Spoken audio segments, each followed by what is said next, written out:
Second part. الحمدللہ وحدہ والصلاة والسلام علی من لا نبی بعدہ. نعوذ باللہ السمیع العلیم من الشیطان الرجیم من ہمزہ ونفخہ ونفثہ. بسم اللہ الرحمن الرحیم. ربی اشرح لی صدری ویسر لی امری واحلل عقدۃ من لسانی یفقہوا قولی واجعل لی وزیرا من اہلی. اللہم ربنا زدنا علما. اللہم فقہنا فی الدین. اللہم فہمنا فی الدین. اللہم ارنا الحق حقا وارزقنا اتباعہ وارنا الباطل باطلا وارزقنا اجتنابہ. رب نعوذ بک من ہمزات الشیاطین ونعوذ بک رب ان یحضرون. آمین یا رب العالمین. سورۃ الکہف آیت نمبر 60. وَإِذْ قَالَ مُوسَى لِفَتَاهُ لَا أَبْرَحُ حَتَّى أَبْلُغَ مَجْمَعَ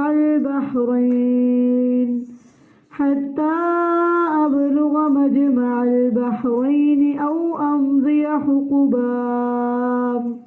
فَلَمَّا بَلَغَا مَجْمَعَ بَيْنِهِمَا نَسِيَا حُوتَهُمَا فاتخذ سبيله في البحر سربا.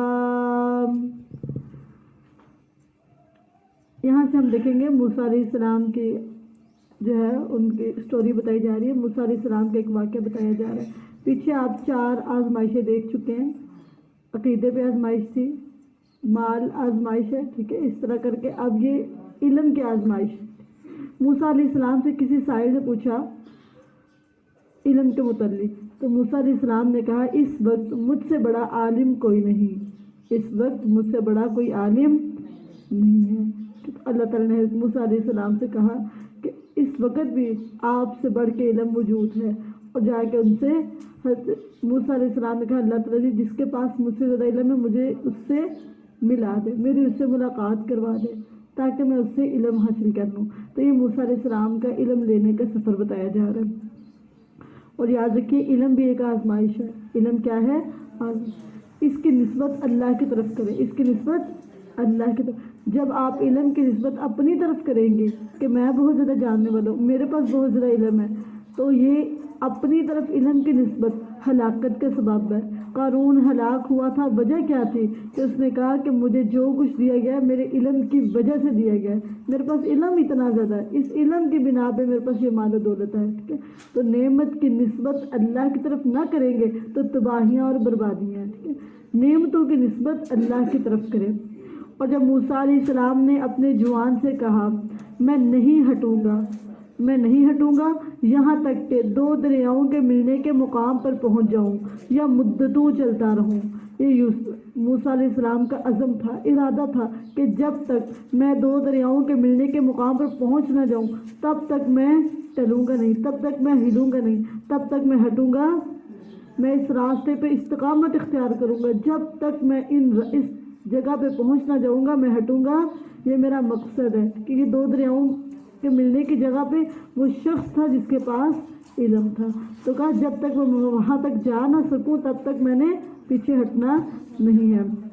اور جب موسیٰ نے اپنے جوان سے کہا میں نہیں ہٹوں گا یہاں تک کہ 2 دریاؤں کے ملنے کے مقام پر پہنچ جاؤں یا مدتوں چلتا رہوں, تو جب وہ دونوں ان کے آپس میں ملنے کے مقام پر پہنچے تو وہ دونوں اپنی مچھلی بھول گئے.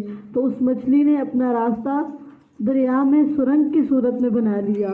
پھر جب وہ آگے گزر گئے تو اس نے اپنے نوجوان سے کہا ہمارا دن کا کھانا لاؤ, بے شک ہم نے اپنے اس سفر سے تو بڑی تھکاوٹ پائی ہے.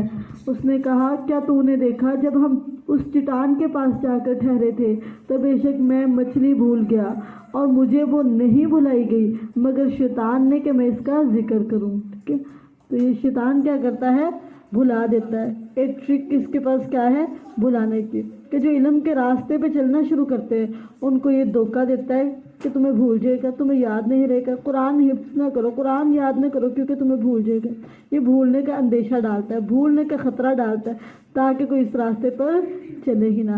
اور علم کے راستے پر چلنے والوں کے اندر یہ بھول کی بیماری کو پیدا کر دیتا ہے. تو سورہ فلق اور ناس پڑھ کے دم کر لیں تاکہ یہ بھولنے کی بیماری ختم ہو جائے.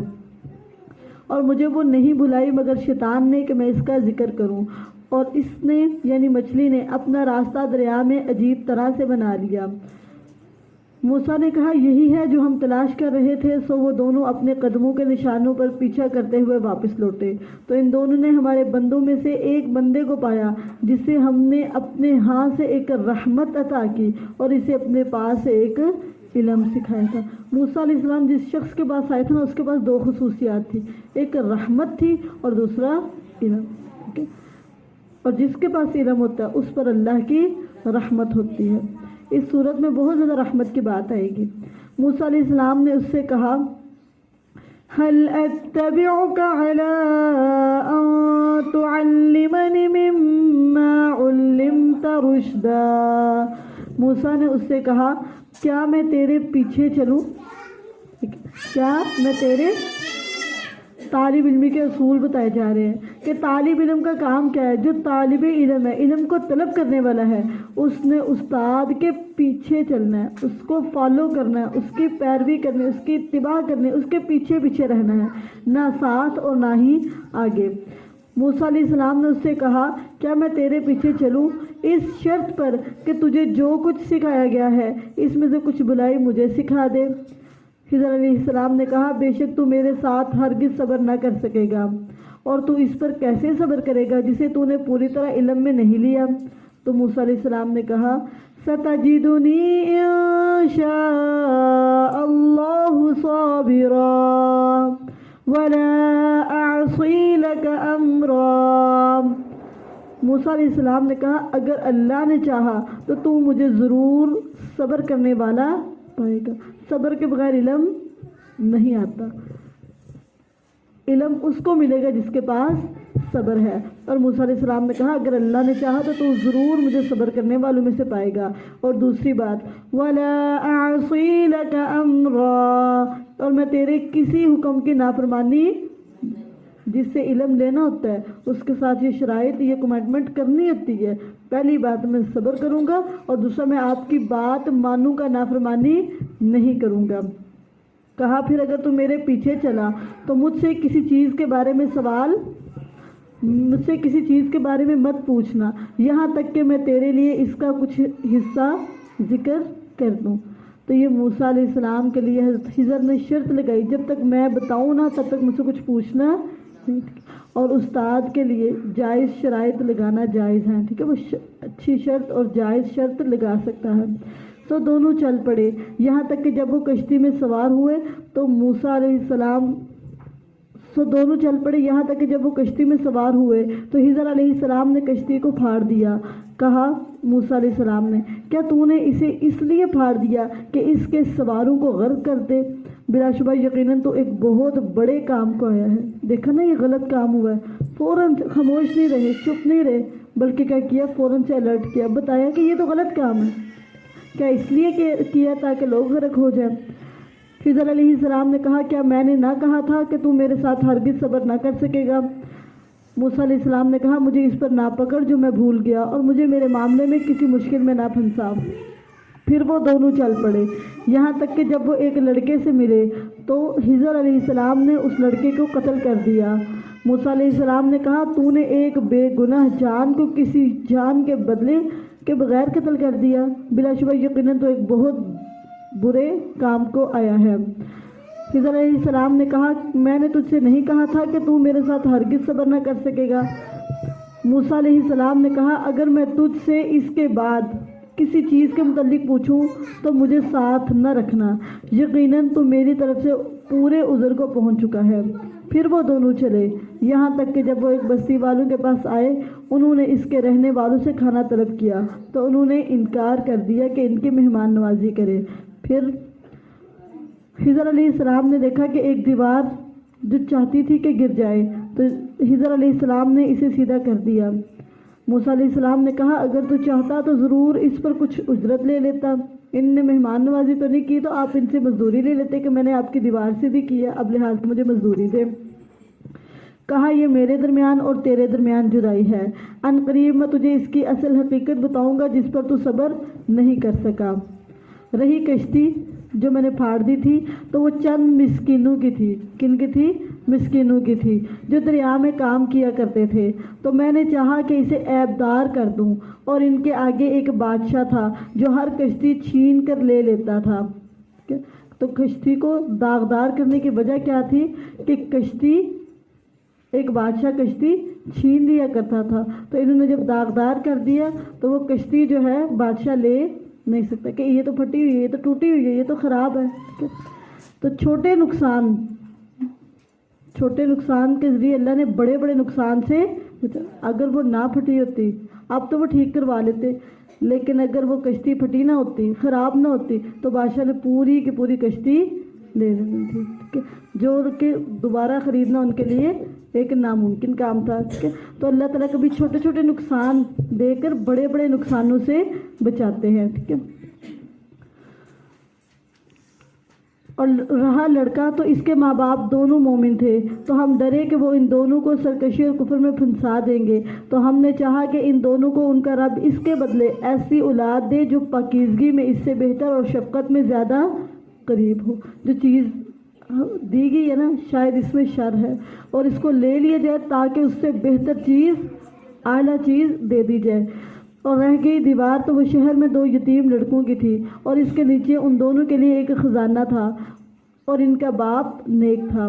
تو جو باپ نیک ہوتے ہیں نا، ان کی نسلوں کی اللہ حفاظت کرتا ہے، ان کے نسلوں کی مالوں کی بھی اللہ حفاظت کرتا ہے، اور ان کا باپ نیک تھا۔ تو تیرے رب نے چاہا کہ وہ دونوں اپنی جوانی کو پہنچ جائیں اور اپنا خزانہ نکال لیں تیرے رب کی طرف سے رحمت کے لیے، اور میں نے یہ سب کچھ اپنی مرضی سے نہیں کیا۔